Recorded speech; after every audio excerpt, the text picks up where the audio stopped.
Hey guys, welcome back to my channel. So today we're just going to be talking about the new event, the Replicant crossover. I just finished a game on my PlayStation and it was really good. So pretty excited for this event that's come to global, Reincarnation. So first go into notices and see what we've got.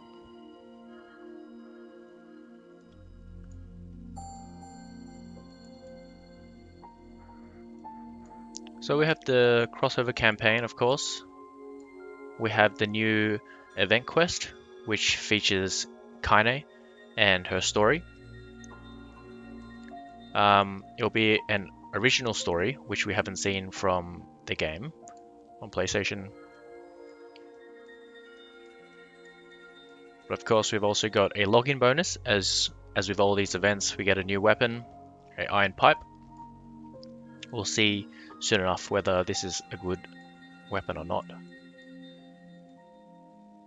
We get gems as well, and we have up to 2,500 gems we can get from this. It's not bad. So I know some of you guys have probably been stocking up on gems, saving. Some of you might pull on this banner, some may not, depending how stan you guys are going over Kaine and potentially Brother Nier.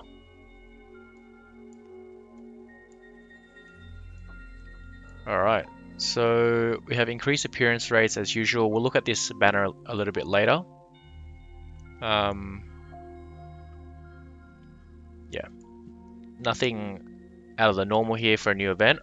We also have the Guerrilla Quest drop rate times 1.5 campaign. So when the Guerrilla Quest comes along, guys, and you need, if you haven't stored up enough weapon enhancement materials, or you probably need more now that we have new weapons coming out.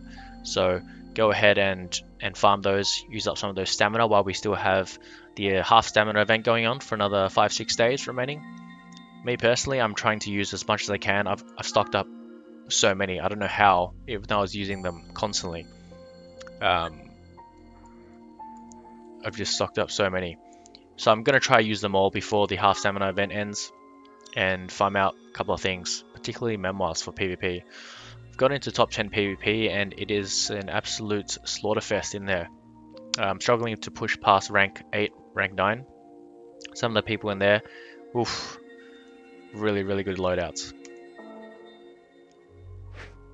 But let's go into the quest, the new event quest.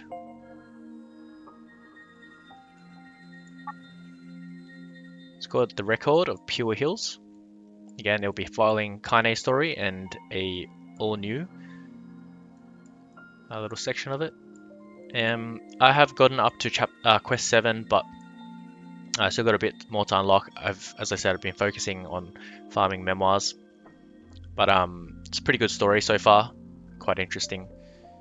I'm not going to spoil anything for you, but as normal, we'll have the different versions of the quest that we can do. Once we beat it on normal mode, we'll have hard mode unlocked, and then very hard, so you can pull gems from completing all the objectives from each of these missions.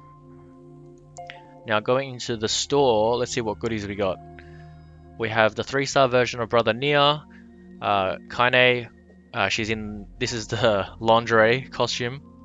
I think most of us are going to prefer this one over the 4-star version, but of course, both of them will be good in their own respect. And we have Emils as well, along with their weapons. I haven't bought these out yet, so I'm not able to do a review on how good they are. But it'll be something interesting to look at. Oh yeah, I will be maxing these characters out just because I'm not going to be pulling on this banner personally. So I would like to have these units maxed out. If they turn out to be really good, I can use them for the tower raid later on. And I think people will be most excited about the premium summon tickets. We get 20 free pulls here. We also get 200 more Termum medals for 09 September. Explorer tickets, pick those up as usual. Particularly if you're lower level, you want to boost up your account level so you get more maximum stamina. I wouldn't focus on these enhancements quite yet.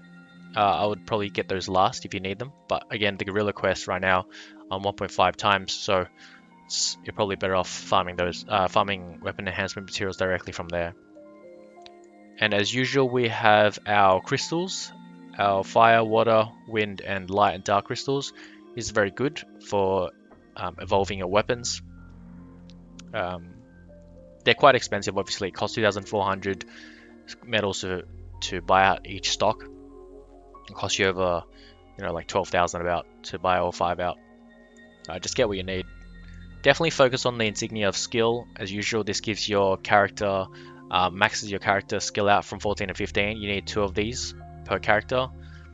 And then the insignia of quality, which will get your weapon skills or passives from level 14 to 15. And you only need 1 of these per skill. So on each weapon, you would need 4 in total to max that weapon out completely. Grab these if you need them. The handbook, the natural pearl, for if you have 3-star units that you want to max out, or weapons you want to max out.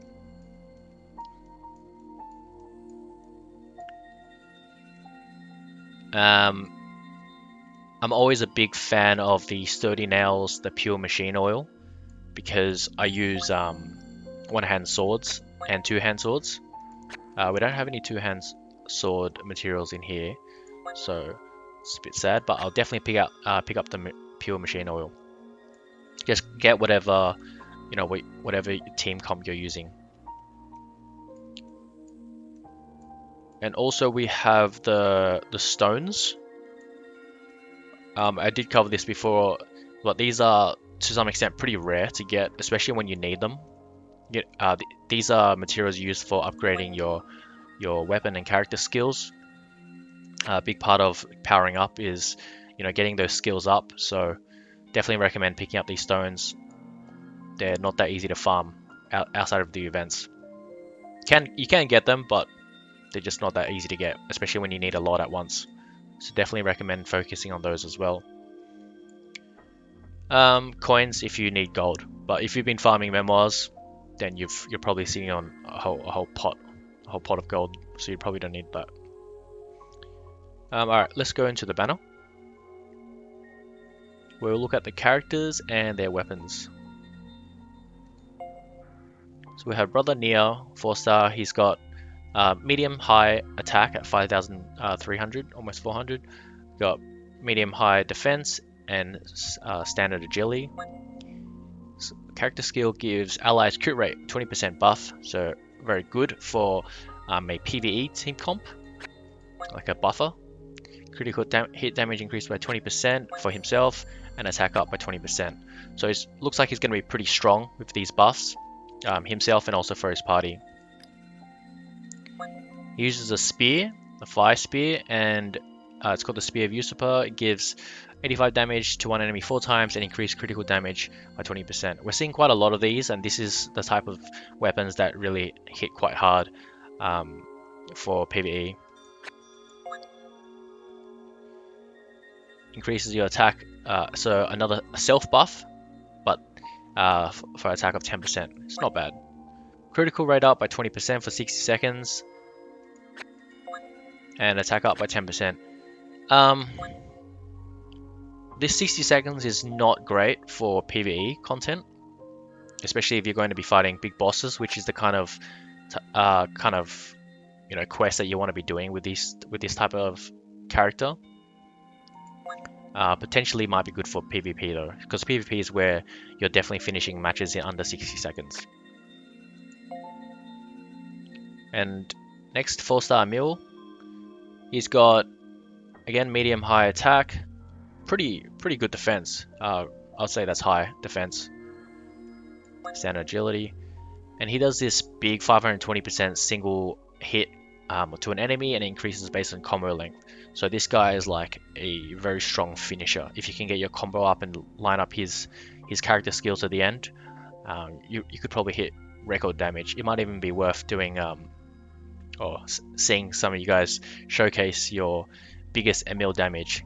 It's one of those things. Could probably potentially hit like 2 million damage, to be honest. I'd like to see that. I'm not going to pull though, so I won't be able to do the test. But he's got attack up 20%, defense up 20%. Not bad. I don't particularly like. It's more of a meme, like doing for limit testing and just for like showcase stuff, I think that'd be interesting. But in practical terms, using this ability, because most of us on auto and stuff, unless the auto bot knows to set this skill last, you probably won't get maximum value out of it unless you're manual playing. So his weapon, it's a wind staff. We've got chance to stun, decent damage, 20-second cooldown. We've got a healing ability on it as well, which is pretty nice, but 28 seconds cooldown is a very, very long time. Extremely long. Agility up 10%, HP up by 10%. That symbol doesn't look right.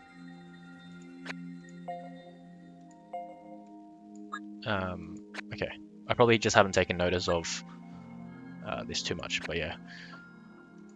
Next up, we have Kaine. Huge fan of her, of course, but her damage is quite lackluster. She's a low damage unit. I don't think she's a DPS in it by any regard in this game, at least. She's got very high HP and very high defense. Very high defense.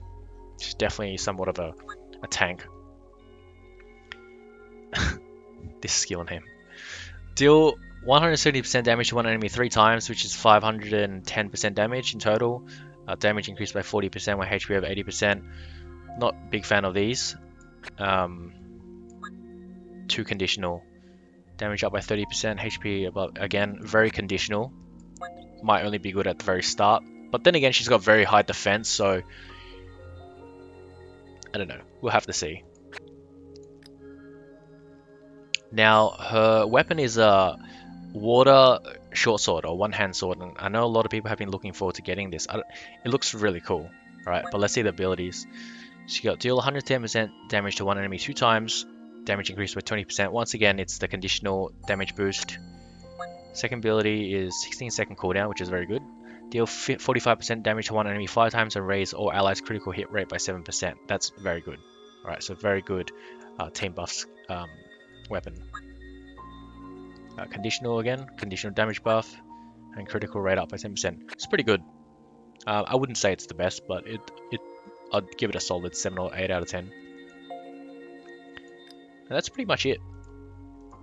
On a separate note, I am very sad that the summer event has ended already, and I didn't actually go ahead and pull myself a summer Akaha to get her sword. Now that I'm in, the top 10 PvP, I've realized how important it is to have that sword, because it gives a huge 20% agility buff for 60 seconds, and you guys probably understand already how important agility is. Any team that goes first before you just knocks you out before you can even move. But anyway, that's pretty much it for this video, guys. I am putting together a compilation video of a couple of people who have shared their loadouts with me on Discord. If you would like me to do an account review to showcase your loadouts, some of the goodies you've got, or maybe perhaps you need some help, some tips on where you can improve, feel free to join my Discord. I'll leave it in the description below. Welcome you to join the community. But yeah, guys, that's it. We'll see you in the next video and in Arena. Alright, bye-bye.